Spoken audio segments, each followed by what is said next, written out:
Fazendo escuro aí, meu!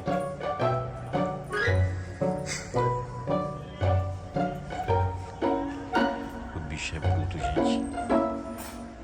Ele tá gritando daqui lá pro outro lado da rua, uma distância de quase 100 metros. E reclamando porque a mulher dele tá no escuro no restaurante lá. E quando ele voltar aqui, você vai ver a brutalidade dele pra desmontar esse sofá aqui, ó. Tá vendo? A gente pediu pra ele desmontar e ele tá bravo. O sofá tá tudo duro, tudo rasgado. E a mulher quis consertar. E ele tá bravo.